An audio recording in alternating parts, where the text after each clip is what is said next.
Olá, começa agora o primeiro seminário de imunologia. E hoje o convidado é o Bruno Antônio Soares, médico veterinário, professor adjunto de medicina veterinária no UniBH, PhD em imunologia de animais de produção. O tema de hoje é imunologia aplicada à avicultura. Quais são as diferenças anatômicas do sistema imune das aves para os outros animais? Bom, nas aves nós fazemos a classificação dos órgãos relacionados ao sistema imune como órgãos linfóides primários e secundários. Os órgãos linfóides primários, nos mamíferos, é a medula óssea e o timo. Nas aves, além desses dois órgãos primários, órgãos linfóides primários, esses animais apresentam também a bursa de Fabrícios, ou também chamada bolsa cloacal. É um órgão linfóide onde existe uma população muito grande de linfoblastos que vão se diferenciar em linfócitos B, que posteriormente se diferenciam em plasmócitos e secretam anticorpos. Então é um órgão muito importante para a resposta humoral nas aves de produção.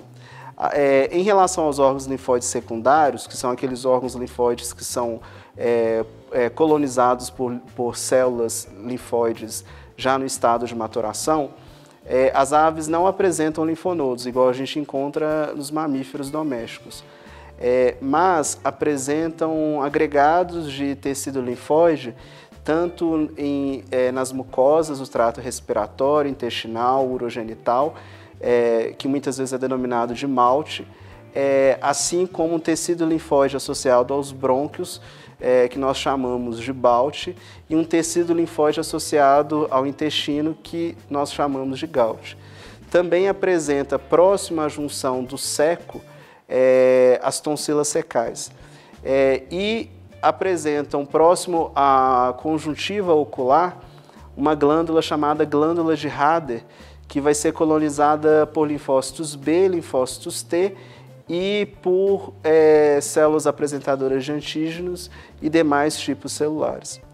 É importante também a gente fazer uma diferenciação que nos mamíferos a gente tem como células do sistema imune, da resposta imune inata, os neutrófilos. As aves elas não apresentam neutrófilos, elas apresentam um tipo de célula denominado heterófilos, mas que possui funções extremamente similares aos neutrófilos de mamíferos. É muito importante no reconhecimento e na fagocitose de alguns antígenos e no controle de alguns agentes microbianos. Quais os tipos de resposta imune que as aves apresentam? As respostas imunes elas acontecem bem parecidas com os mamíferos. Então, elas desenvolvem, a gente pode classificar a imunidade aviária em imunidade inata, que é aquela imunidade que acontece frente ao reconhecimento de algum agente estranho. Ela é levemente inespecífica, né? Ela depende do reconhecimento de algumas moléculas que são compartilhadas por micro-organismos, são denominadas de PAMPs, ou moléculas associadas ao dano celular, que são denominadas de DAMPs. Mas a imunidade inata ela é muito similar aos mamíferos. E também tem imunidade adaptativa adquirida. Essa imunidade ela é ativada quando o hospedeiro aviário não consegue, com o sistema imune inato, com a resposta imune inata, combater aquele agente. Então, aí a gente tem o recrutamento de células T, dos linfócitos, células T e células B, para poder tentar gerar uma resposta mais específica para aquele agente. Além disso, a gente pode classificar de forma mais didática dois tipos de imunidade que a ave desenvolve.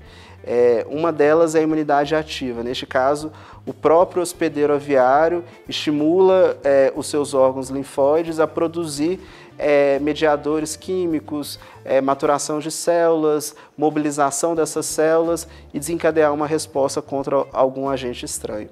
Essa é a imunidade ativa. E as aves também apresentam a imunidade passiva. A imunidade passiva é a passagem de imunoglobulinas no caso, imunoglobulinas do tipo Y, que é similar à IgG dos mamíferos, da galinha para o pintinho. Então, geralmente, a galinha ela passa para o seu óvulo, para o seu vitelo, né, essas imunoglobulinas, o pintinho ele desenvolve no vitelo e ele já adquire no processo de desenvolvimento embrionário essas imunoglobulinas passadas pela mãe. A imunidade passiva ela vai ser variável de acordo com a exposição da galinha a diferentes agentes. Mas ela é importante porque nós devemos conhecer essa imunidade passiva para poder cronometrar os programas de vacinação e saber quando nós podemos realizar a vacinação nessa progênie, nesses pintinhos. Mas, de forma geral, é isso. Sim. E quais são as principais doenças relacionadas ao sistema imune? Nós temos duas doenças que são muito importantes hoje. Não apenas hoje, mas há algum tempo. A primeira doença é a anemia infecciosa das galinhas. A anemia infecciosa das galinhas, embora tenha esse nome galinhas, pode acontecer tanto em frangos como galinhas, é causada por um vírus da família Circoviridae, que ele tem tropismo pela medula óssea. E aí ele vai causar uma aplasia de medula óssea. Consequentemente, a gente tem uma redução muito grande da geração de células do sistema imune. E a ave ela desenvolve um quadro de imunossupressão. A gente, dependendo da idade dessa ave, no momento que ela foi submetida a essa infecção viral, ela vai ter pouca quantidade de células para poder combater os agentes. Outra doença importante é a doença de Gumboro, que é causada pelo vírus de Gumboro.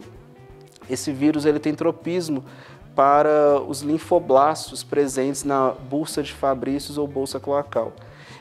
Quando o vírus encontra esses linfoblastos, ele causa uma morte dessas células e você tem uma redução muito grande da capacidade das aves em desenvolver resposta humoral, porque o precursor dos linfócitos B já não está mais presente. Mas, neste caso, a gente vai ter uma imunodepressão e não exatamente uma imunossupressão. Mas são as duas doenças mais importantes. Sim. E o que tem de mais avançado hoje a imunologia aplicada à avicultura? Em relação à avicultura, a gente tem vacinas que são cada vez mais potencializadas, tanto pela mudança de antígenos produzidos de forma recombinante, ou pela modificação de adjuvantes. Hoje, na avicultura, já é utilizado em larga escala vacinas recombinantes e vacinas vetorizadas.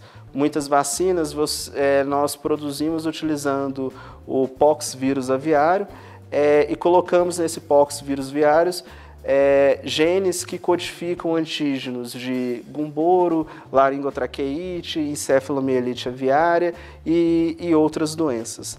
Então, em uma vacina, você tem a expressão aí de vários antígenos.